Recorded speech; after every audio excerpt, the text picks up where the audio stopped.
Hello, everyone, and welcome to this TeamTelligent webinar broadcast from our Thought Leadership Series. We appreciate you joining us and as well appreciate your interest in finding out what more we can do in these ambiguous and unsettling times. This broadcast is a second in our series, Leading Under VUCA, Pressure and Crisis, with a focus on VUCA Proofing Your Enterprise. Today's conversation is about the 7 things to be doing that matter most for managing pressure and crisis. And this is based on the evidence across all organizational levels. So maybe you've joined us for episode 1, and don't worry if you didn't. It's available to you on our TeamTelligent YouTube page on our website that is shown here on this slide. To summarize, we discuss the volatile, uncertain, complex, and ambiguous situation of VUCA. We had a conversation around the black swan concept, where unexpected, unpredictable things occur that have a significant and long-lasting impact on the world around us. And we tapped into the research around the pressure and crisis and how it's experienced across key levels: individual contributors, managers, leaders, and potentials. So if episode 1 was about what we know, number 2 is about what to do about it. So we've synthesized the 7 things that matter most across pressure and crisis as a what's so foundation. We're also going to give you some practical advice on how to do these things. That's the so what here, and that's making these things make a real difference in all that we're facing. And then we're going to move to a now what, and create an action plan. So that's the plan for this broadcast. So with that in mind, my name is Lisa Marie Hanson. I'm moderator today, and I'm Chief Learning and Marketing Officer at TeamTelligent. I'm also an associate who delivers on our solutions, and it is really my favorite part of my role to be able to introduce and welcome the TeamTelligent founders, Roger Pearman and Bob Eichinger. They are talent management thought leaders and evidence-based authorities that many have relied on throughout their careers. You likely have their books already on their shelves, and your consult, the tools that they've created, have been relied on for decades. So welcome, gentlemen, you out there? Good to be with you. Thank you. This is Roger. This is Bob. Great. Well, as our title states, we need to VUCA proof our enterprise. So Bob, let's take a look at what VUCA means in more detail. All of us have heard the concept of VUCA. You know that it stands for volatility, uncertainty, complexity, and ambiguity. It was created to describe the complexity and the uncertainty of a global marketplace in a global world. And then you add in the black swan down in the right-hand corner. Black swans are totally unexpected, unique events that happen that increase VUCA. And in our case, COVID-19 is a black swan, although some might have anticipated repeated pandemics.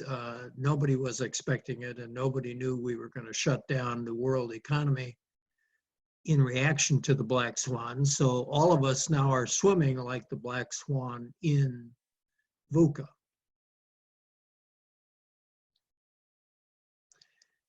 When we did the creation of the KSA tools in TeamTelligent, we coded all of our material against 21 generic job situations like general manager, startup, fix-it, senior staff, executive. One of them happened to be pressure and crisis, which is just another way to say VUCA. And we looked at what are the characteristics of a role or a job that would be considered managing or leading pressure and crisis. And there are 10 of them. It's being in charge of an emergency. It's working in the VUCA world that we've described. Time is limited. Expectations of the stakeholders are high that you as a leader or manager are going to get us through this pressure and crisis situation. 5 is we have to manage all stakeholders across the board, inside and outside the organization. There's very high visibility with this job. Everybody's watching. You have to be adjustive and adaptive, agile and resourceful and resilient. You have to probably get help from many, many sources.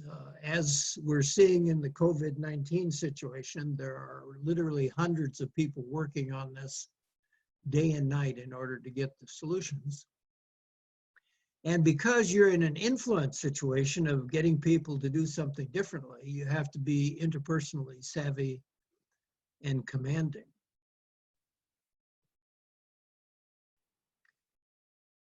There's an additional vision of VUCA which I like, and that is there's a left side and a right side to VUCA.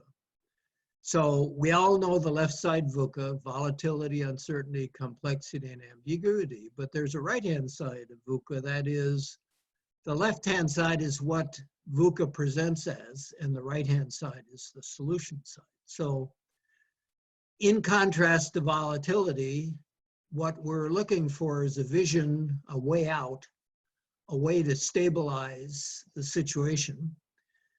In contrast to having uncertainty, the solution has to do with understanding what's going on and what's happening. In contrast to complexity, we're looking for clarity and caring for the people impacted.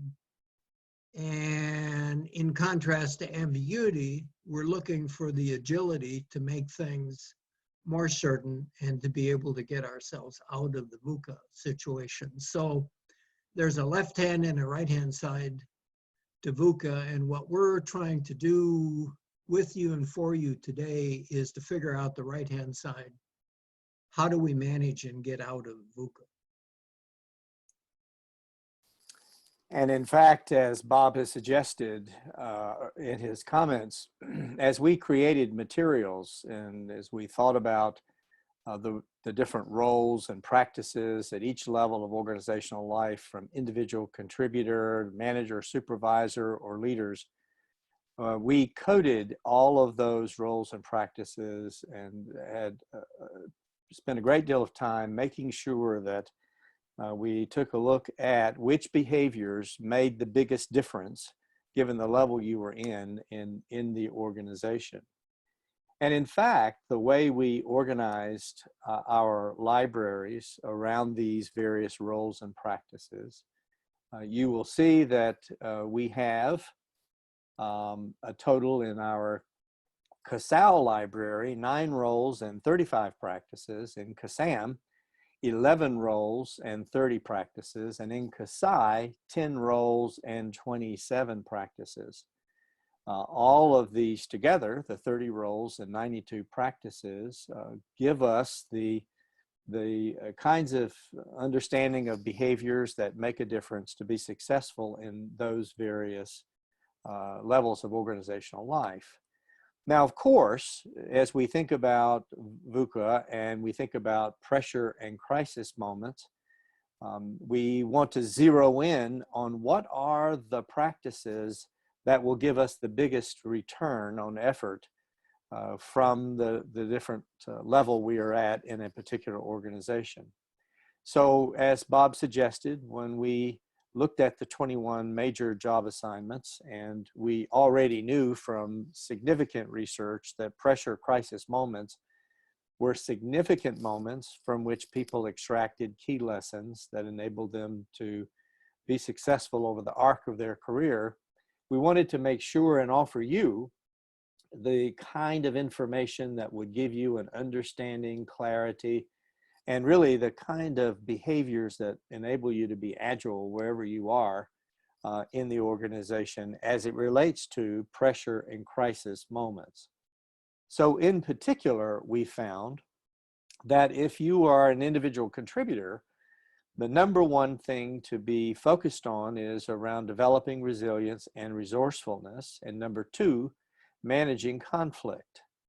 Likewise, if you are a manager or supervisor dealing with a pressure crisis event or role or responsibility, the number one thing to be attentive to is communicating effectively and responsibly Again, this important element of being resilient and resourceful is very much at the top of the list, along with managing mindfulness. And when you think about the role of a manager and how important it is for a manager to, in a crisis moment, demonstrate the resilience and resourcefulness necessary to suggest that, in fact, we have what we need to successfully manage this challenge, would make sense that, of course, there would be conflict, and conflict would need to be managed effectively throughout the various teams that a manager or supervisor might have responsibility for. We know that in a crisis circumstance, relating throughout the levels of the organization and managing up become really important. The sharing of relevant information and making sure that those higher in the organization are informed of the key responses to a crisis is in fact being attended to. Of course, managers have to problem solve and use their critical thinking skills and critical thinking tools in order to move toward creating the most robust solutions in a crisis moment, as well as fostering innovative initiatives. Notice we didn't say the manager needed to be innovative. We said the manager or supervisor needs to foster innovative initiatives from among the talent that they have responsibility for, as it leads them to making the kind of productive decisions to move through a pressure crisis event. And of course, leveraging all of that energy to make sure the team is maximizing its learning opportunity. Now, with CASAL, those who are at the top of the organization, it would make sense, since they're responsible for the whole of the organization, that making sure they're attentive to being comfortable with uncertainty and ambiguity becomes very important. And as you can see in the rest of the list, there are certain parallels to what we've already talked about in the other levels, but in different priority in terms of rank order of importance. As we look at these various practices and their importance, we have in fact looked at these practices in terms of their developmental difficulty.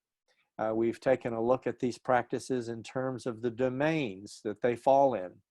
So you can see with CASI, developing resilience and resourcefulness, the #1 practice for dealing with a pressure crisis moment is in the domain for managing self, and #2, managing conflict, in the domain for relating to others. When we get to CASAM, our look at managers and supervisors, we see that the #1 practice, communicating effectively and responsibly, is in domain D, managing the engagement and managing the team or unit culture. Likewise, you see #2 is in domain A, leading myself, as well as the importance of practice #3, managing mindfulness.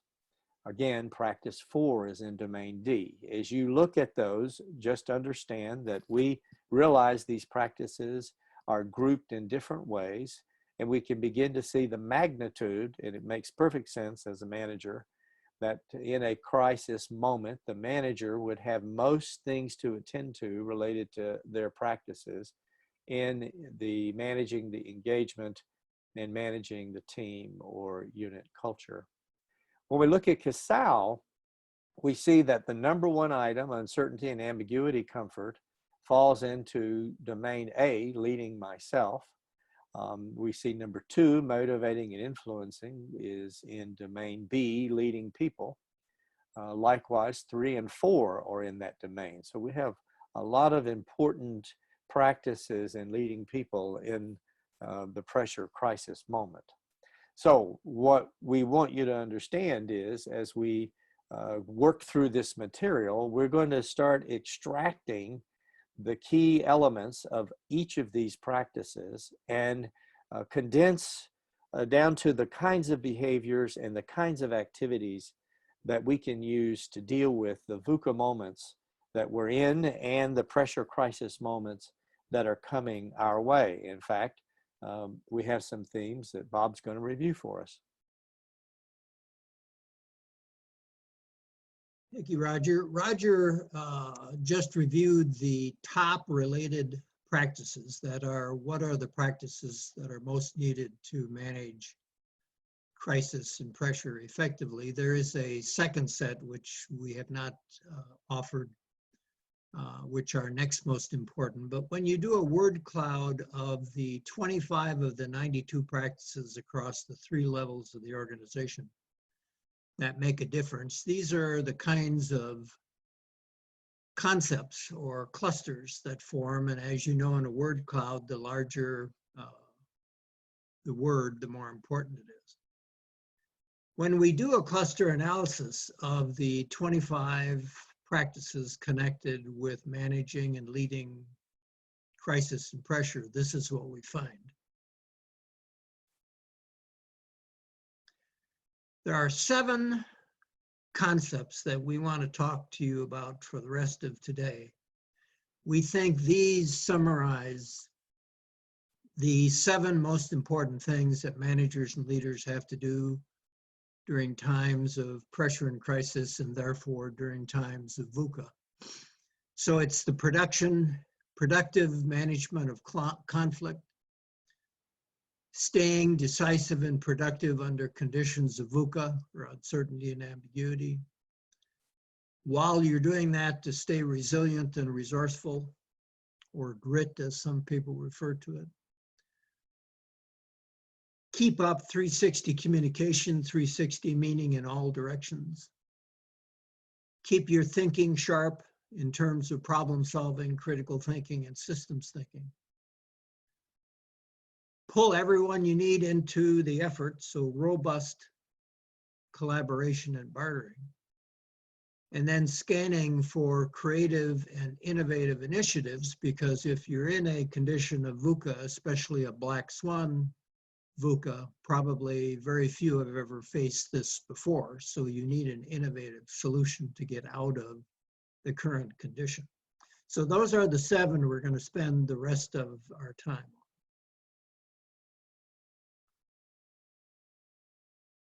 There are 4 responses that we think are appropriate. First one is easy. So if you have a leader and a manager in your organization who is in charge of this VUCA situation or event, what is this organization going to do in response to COVID-19? If they happen to be good at these 7 things, then our advice and counsel is do more of it. So if you have it, do it more and do it better. Do it more than the other things you're good at. Particularly pay attention to these 7 practices or characteristics or competencies or skills. If that's not the case, if you have some of these or some amount of these, do as much as you can.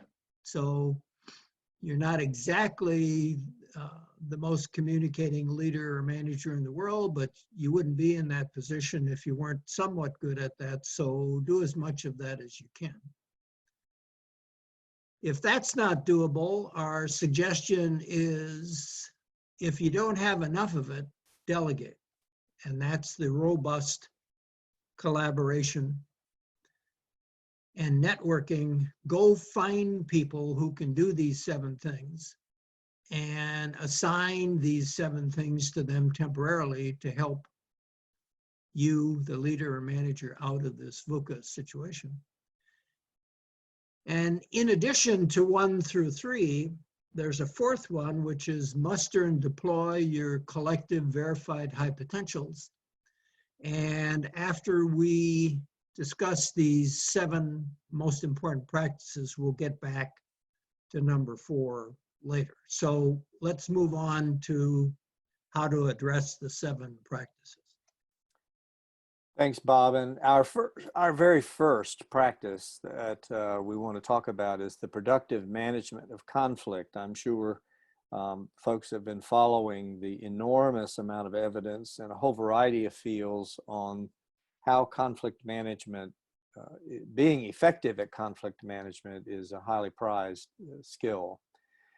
Conflict managers who are very productive with dealing with conflict are the individuals who can anticipate, they see it coming, They typically have multiple tactics and know that they need to be adaptive to the various dynamics that occur in a conflict situation. It could be conflicts of strategy, conflicts of resource distribution, could be conflicts of values or interpersonal kinds of elements. But the most effective, productive conflict managers also, as they work toward resolution, make sure that there's a confirmation and understanding that we have arrived at a place where we can work effectively together. The kinds of things that productive conflict managers do are, in fact, they listen in the interaction with others very closely for what the core emotional and issues are. There's emotional content usually that shows up in conflict situations that emotional content needs to be recognized and understood, as well as what the issue happens to be or issues in a circumstance. And if we can get everyone in the conflict circumstance to define as clearly and precisely as possible what our emotional reactions are, what the issues are, what we need in order to feel like we can move forward, that leads us to the conversation around goals.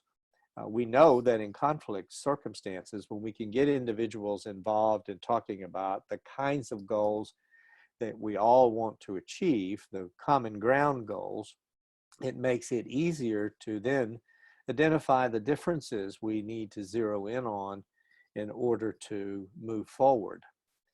It's often helpful as an effective manager of conflict to polish your reframing skills, to know that you need to listen and attend to issues and make sure you reframe when possible the benefits of the various perspectives involved and the various strategies that are involved. And it's vital that each person involved in the conflict have an understanding that their needs are being attended to and that their particular hopeful outcomes are at least being recognized.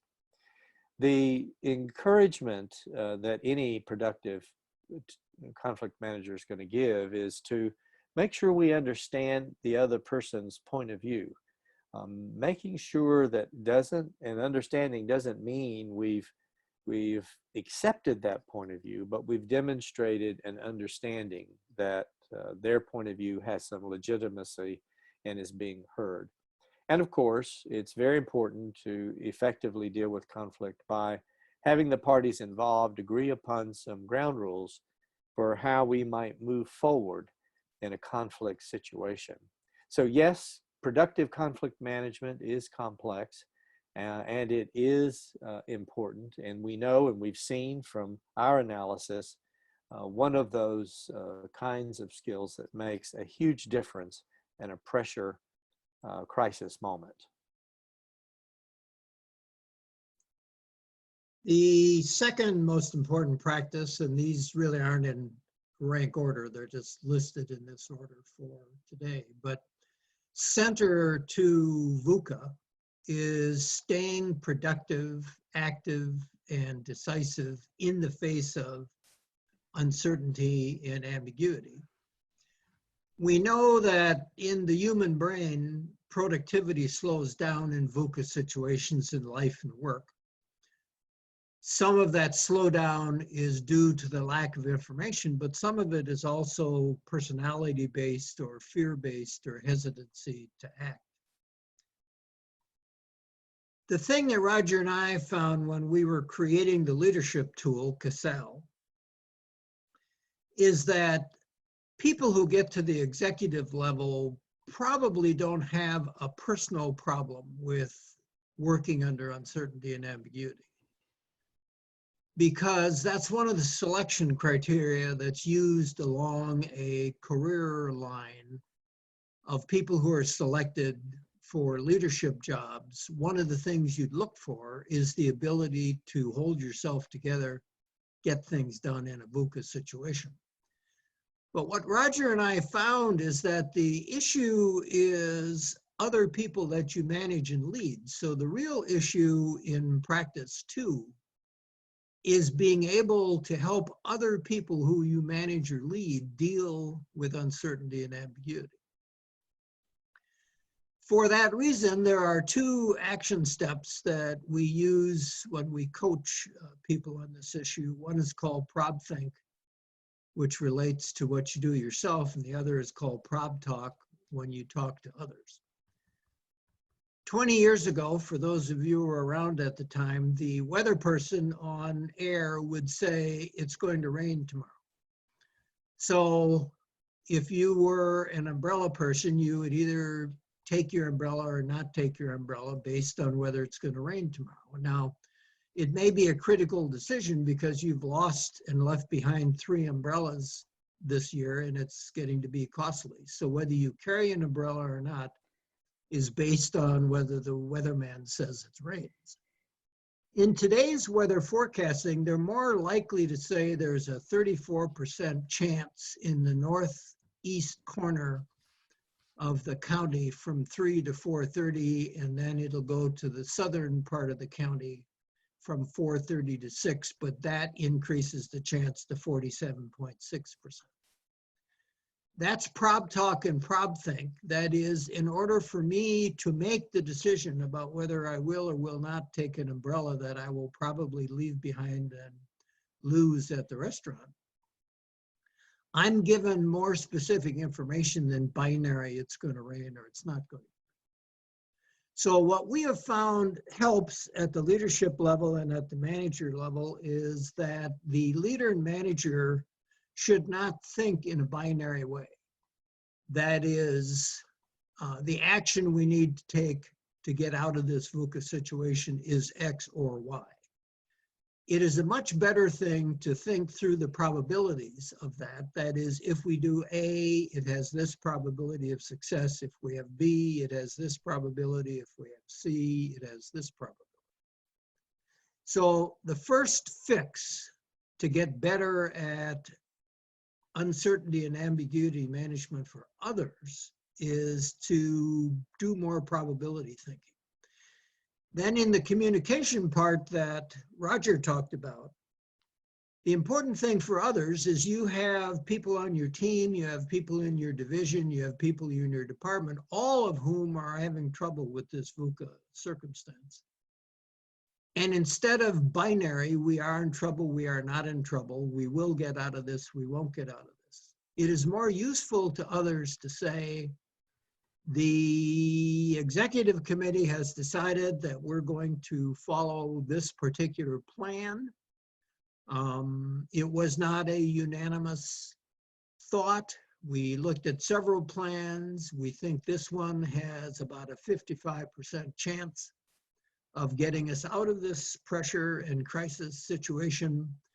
And as we implement this, if we find that it's not going as predicted, we will immediately come back and adjust and make adjustments to the plan to increase the probability that we're going to be successful. So those are the two aids that we give to people who are not good at making other people they manage or lead more comfortable with uncertainty so that they can become less anxious about it and be more productive in their work.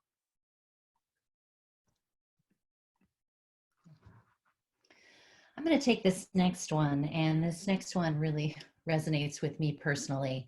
It is another of the things that matter most, and that includes the ability to stay resilient and resourceful, as you see on the slide here. It's about bouncing back after being hit by all the slings and arrows life and our situation throws at us. And sometimes we use, as Bob mentioned before, the term grit, which is also a concept that was made mainstream by author Angela Duckworth. And grit is about stick-to-itiveness. The stick-to-itiveness needed, especially if you find yourself far less gifted in other ways. So if you're far less gifted, you can still go on to achieve some amazing things.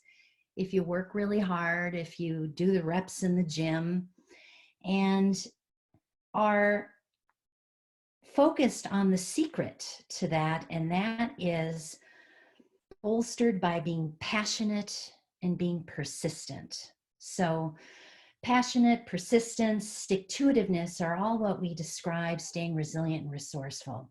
But if we break it down into some action steps, the first thing you got to do is to accept that setbacks occur. And you have to have that plan B in your back pocket. And then when the setbacks happen, as we know they do, you got to keep moving forward. You've got to keep on calmly and help others do the same thing. And then in order to get your bucket filled from an energy perspective, you've got to find the support and the social networks so that you can have the energy and the encouragement and the counsel that you need, especially when you're stressed. And then in terms of work-life balance, and that really isn't a thing anymore in regard to COVID-19 and VUCA, in our terms today, it means something very different, and it means something very basic and has been redefined as the ability to eat, period, sleep, exercise. I'm going to add get outside and breathe deep.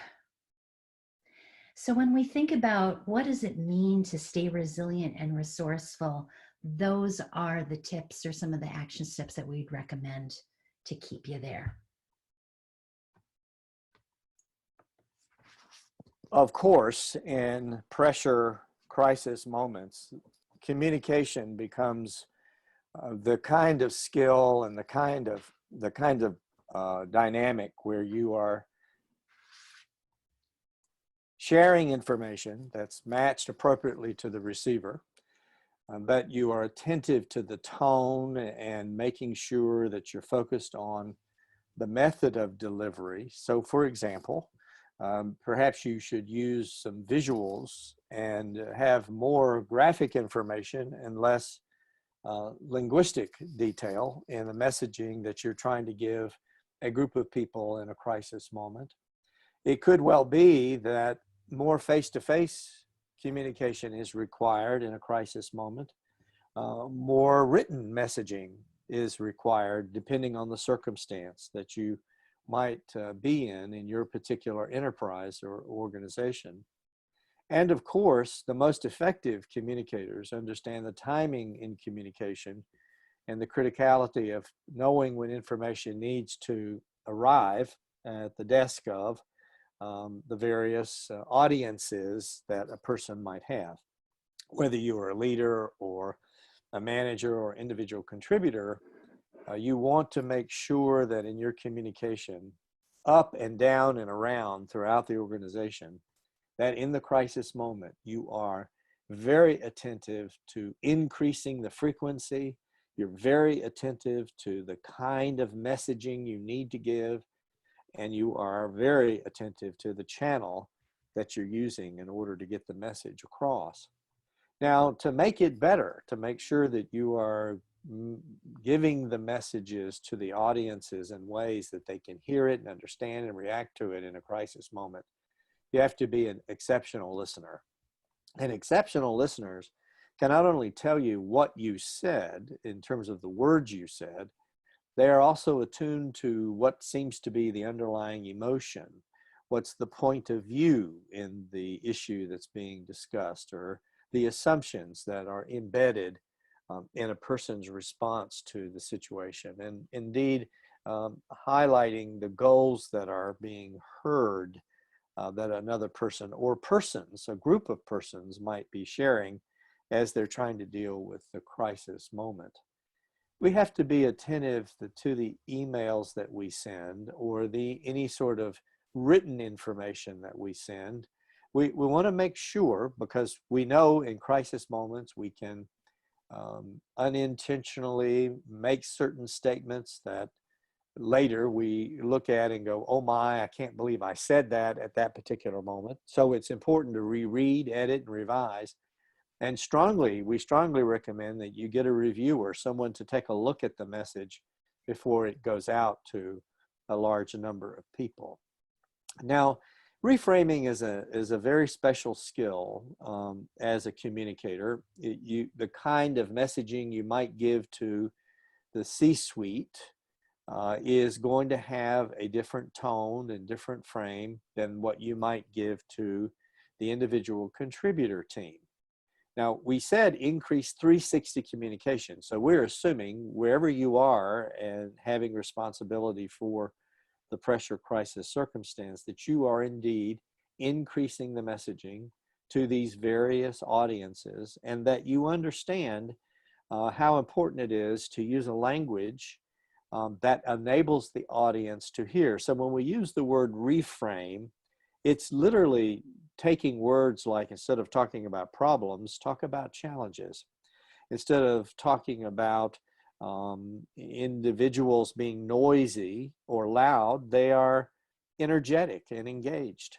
Instead of looking at responses that seem in the moment to be incredibly resistant to the strategies you're trying to employ, instead of calling that defiant, you might talk about the courageous energy it takes to stand up and express a different opinion in such a moment. So knowing how to reframe is an important skill. It's a part of a high-end communicator.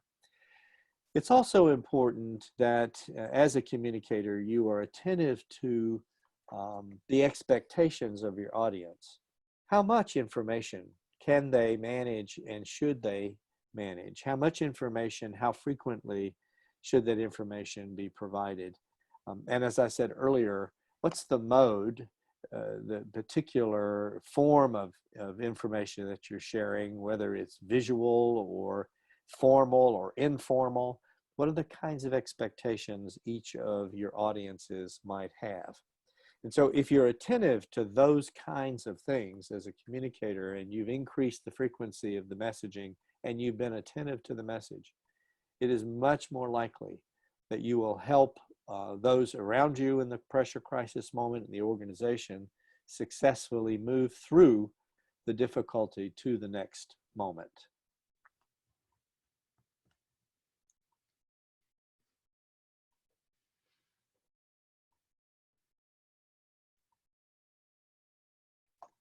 Our next practice is pretty straightforward. It's problem solving, critical thinking, and systems thinking. These are all essential skills to problem solve your way out of a VUCA situation. And from a brain standpoint, the skills don't degrade during VUCA, but the application might, because there's noise and distractions that decreases the amount of energy available to the thinking, problem-solving brain. But when that happens, we find that some of the tips that we give people are to concentrate on facts, which in a VUCA situation might be minimal, but more importantly, patterns. There's a finite number of patterns, a finite number of things that happen. There are lessons of history. Even in the COVID-19 situation, we've had 6 pandemics in recorded history. Some of us have lived through a few of them, SARS and the bird flu and Ebola and others. So if you study 6 pandemics that we've had in history and what has worked and what has not worked, you would have the minimal facts you might need and know the patterns that you could use to problem solve, critical think, and do systems thinking. As we'll talk about in a second, you should also marshal your high potentials because they can help you in these cognitive tasks. And along with what LM talked about in grit, in a VUCA situation, because time is of the essence, you need to take your best shot, even if you're only 37.5% sure that this is the one that's going to work. But after you initiate whatever your best shot is, you need to be quick to adjust and be adaptive and to apply learning agility to the task.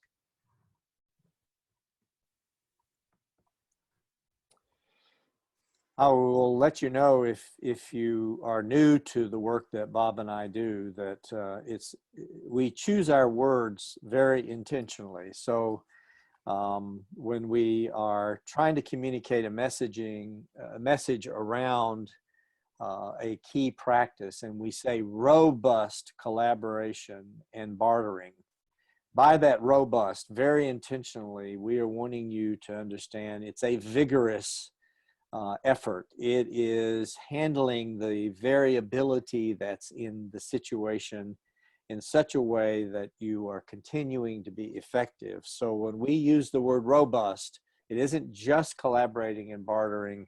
It is a robust collaboration and bartering in the pressure crisis moment. And that has to do with making sure the interactions are open, that in fact the goals as well as the obstacles are identified and clear, that the engagement with those involved is consistent and reliable. They can depend on you as the manager, leader, team member to be present and engaged.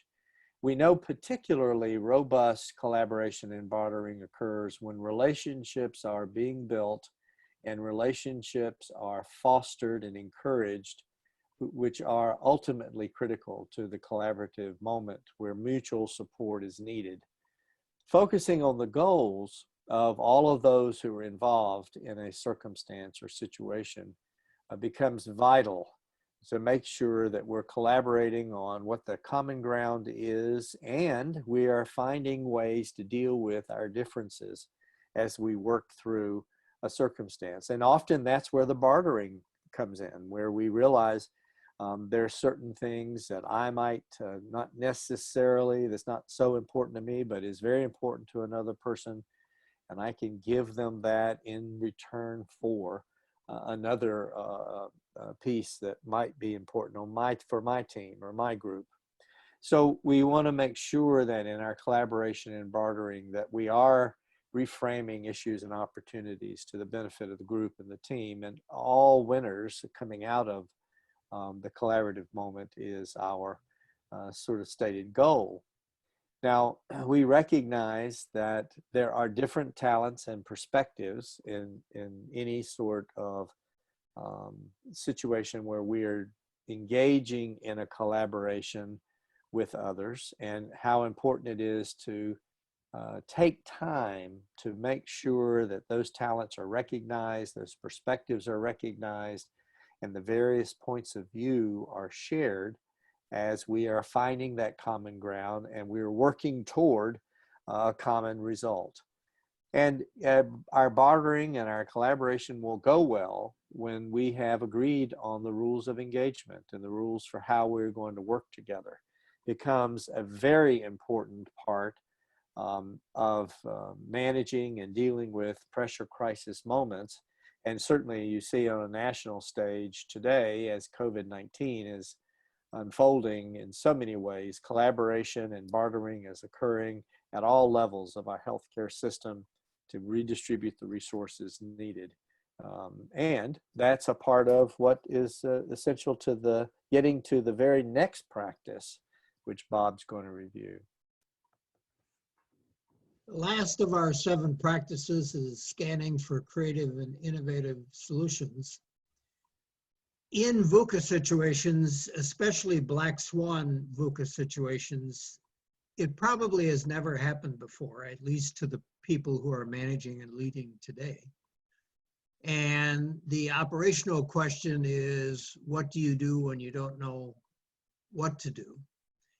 And we find, for instance, in the current situation, the talking heads are saying we've never had to restart a dead-in-the-water economy. Even in the 2 world wars, the economies were still functioning. So the question is, what do you do when you don't know what to do? As we've talked about before, we know that history is the best teacher. We are not as good at history as we used to be decades ago.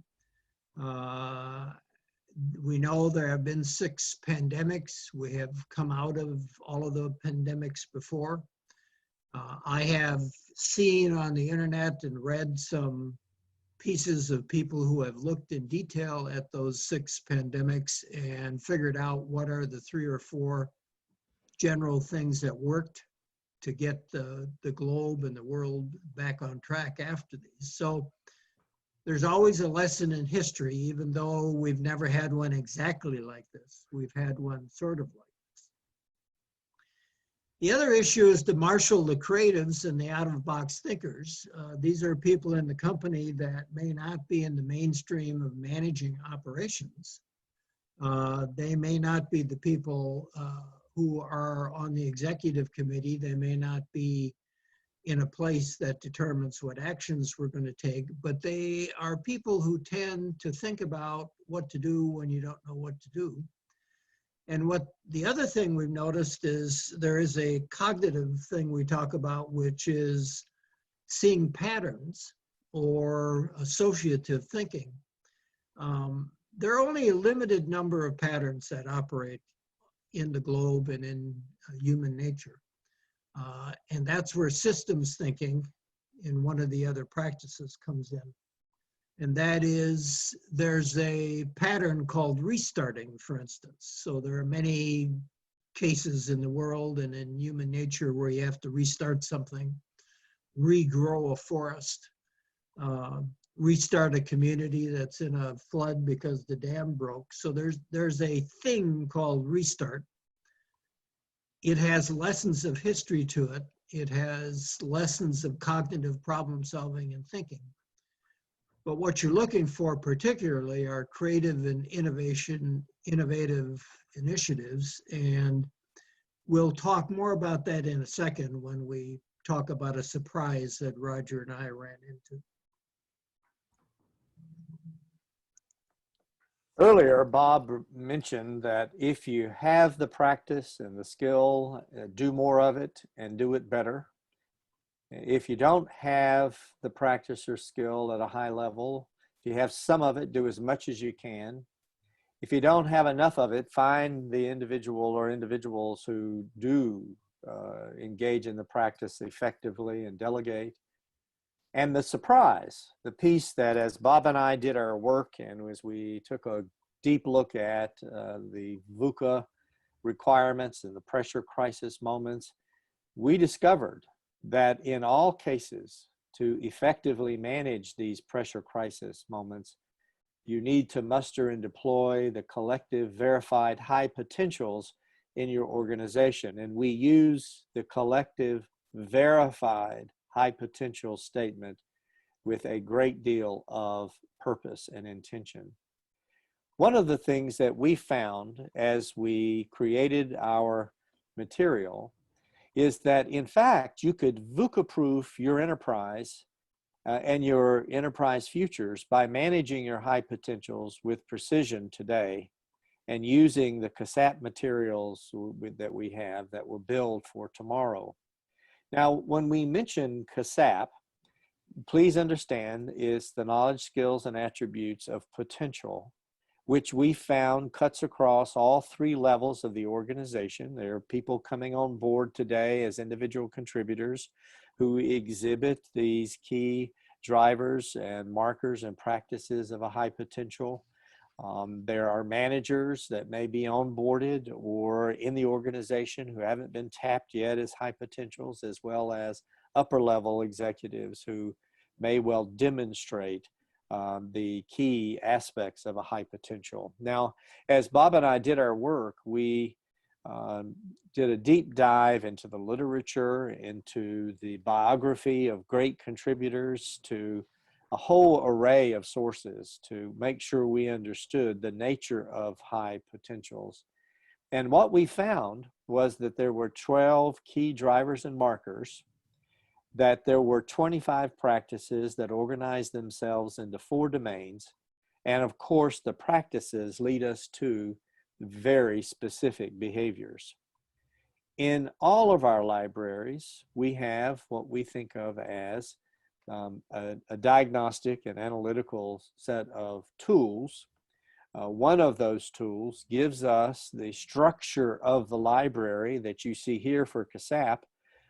The various markers and drivers are listed and defined Then the practices are listed within the various domains.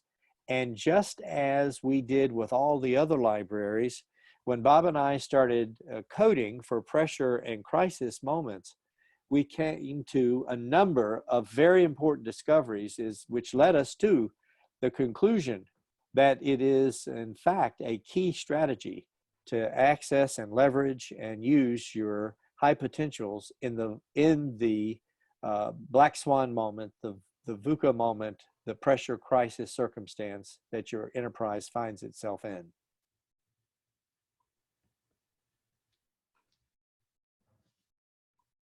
So we discovered one afternoon when we were halfway through this project, when we looked at the 12 drivers and markers of high potential, that these matched with some of the things we were looking at in crisis and pressure. So if you scan this list quickly, gets great things done, learns quickly, embraces change, looks for challenge and new experience, variety and diversity, looks at systems and is a complex thinker, networks, motivated by adversity, able to see past mountains to solutions, looks for innovative, creative jobs, views everything broadly. If you look at all those characteristics, we've seen those before. When we did the CASAP tool and said, what are the key characteristics of people who are verified, authentic high potentials? That is, not only were they nominated in a talent management session as a high potential, but there is collaborative evidence that they truly are. So starting at the left-hand side, we find that high potentials have been more places, done more things, learned more lessons, noticed more patterns, because high potentials are systems thinkers. They perform well in first-time conditions. That's one of the things we found out in our research of what happens if you put a high potential in a job or role they've not been in before. They tend to perform better than others in first-time conditions. They have a specialized characteristic in the right. They can figure out what to do when no one knows what to do. That's one of the key signaling characteristics of a high potential. Down at the bottom, they tend automatically to be out-of-the-box thinkers. That's one of the things that make them a high potential. They have a preference for creative and innovative solutions. They are not tolerant of repetition. They don't like routine. They don't like to do what they've done in the past. They tend to want to move on to something new. And there are many well-known entrepreneurs that were high potentials. That is, had they stayed in a company environment, they probably would end up CEOs someday. But Musk and others became entrepreneurs, and they started businesses from scratch. And they started Apple, and they started Facebook, and they started Oracle. And those are all of the same set of characteristics.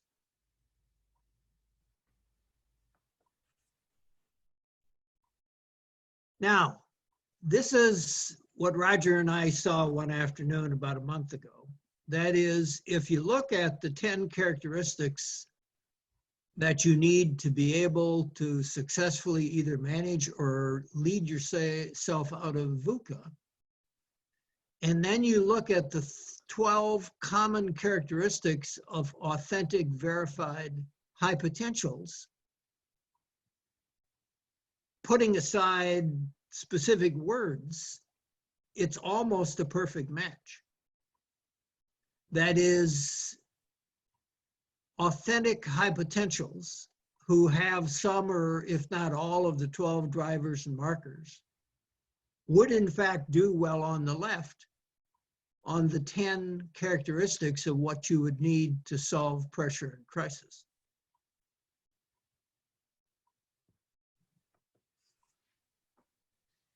If you look at the 7 things you need to do, so remembering back, as Roger explained, we looked at 92 well-researched practices of individual contributors, managers, and executives, and we cluster analyzed the coding, and we came up with these 7 key practices that you must be able to do or get done by others to get out of a VUCA situation, especially a black swan VUCA condition.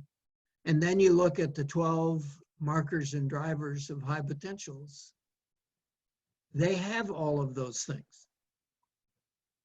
So the conclusion we came to is that if you're an organization that finds themselves in a VUCA situation that you're having difficulty managing, look to your high potentials. Remember that those high potentials are in all 3 levels of your organization. That is, you've got recent college graduates that are high potentials. You may even have skill level people who are high potentials. You've got high potential supervisors and managers and high potential leaders. And what our analysis says is that you need to deploy those high potentials because, on average, verified high potentials have much of the 7 key practices needed to manage VUCA, and they would do well in roles and jobs that have the 10 characteristics of pressure and crisis. So the question is, how do I use my high potentials? Well, among all of your wonderful, positive employees are some number of people. So you need to know who the high potentials are and where are they at the moment. Remembering they're going to be individual contributor accountants. They're going to be web designers. They're going to be supervisors and managers. They're going to already be directors, vice presidents, and in the C-suite. What you need to do is provide them a forum of some sort. So you could form a digital network for idea generation. You could form a community of practice on your employee dashboard. You could get a piece of software where the high potentials, no matter where they are in their organization, you could gather them in an all hands meeting and say, the organization is facing these 3 strategic questions, and we'd like you to think about those, and we're going to have an idea session, a brainstorming session. And no matter where they are in the organization, no matter what their functional homes might be, what the evidence says is high potentials could contribute. You could also put together task forces. And if you do that, let's say you've decided you're going to have 8 people who's going to work on how you're going to open up your restaurants. And what you want to do is maybe take 4 high potentials and 4 seasoned professionals, master performers, who will judge these wild ideas that the high potentials are going to come up with as to sort of filter through and see how practical they are, how doable they are. And the other straightforward thing is take some number of verified high potentials and put them in charge of getting the organization out of VUCA, either on a temporary basis or in permanent positions that are in charge of marketing or operations or logistics or whatever the problems tend to be. So what we've found is that in some way, you have to invite all of your high potentials along on the journey, even if they don't come up with the breakthrough idea, because if they sit through how we get out of this black swan VUCA, and they are with your organization 5 years from now, and we get another black swan VUCA that none of us have never gone through before, then these are exactly the people we would turn to. So Roger and I share with you a surprise. That is, the high potentials you currently have are probably what you need to get yourself out of this current set of VUCA conditions. Cool. Well, thank you, Bob, and Roger too. These 7 things and the action tips that you went over and the use of high potentials, as you said, the surprise or the main ingredient here of VUCA is definitely a tangible game plan and probably even a game changer, especially now in these times. So we're going to pause here and ask, what questions do you have as listeners, and invite you to let us know what your questions are, give us your feedback, or even join in the conversation by clicking the Connect with Us on our TeamTelligent website. This is a direct way to engage Bob and Roger and continue the conversation. So yes, thought leader responses are available. And if you want more where these development tips came from, you can check out our DIY books, and implied by the name, Develop It Yourself.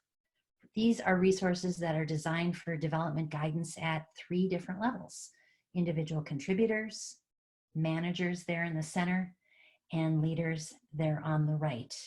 And if you are a coach or a talent management practitioner, the next Pearman and Eichinger books that should be on your shelf, it's these. And as always, be sure to follow us on TeamTelligent.com, where you can stay connected with us via our social networks that are noticed down on the bottom right-hand side here. Or you could swing by our website and download our complimentary 50-page sample and IP excerpt so that you can get a feel for our content as you may have had your interest peaked today. And it's important that we note, especially in these times, we want to say thank you to those who are working hard for all of us in their essential duties. And we also want to say thank you and express some appreciation for those who are staying home too. And through all of these efforts, we can think to a future focus, or maybe even envision a post-COVID world. And that's important to all of us. So from everyone at TeamTelligent, thanks for listening. Stay safe and be well.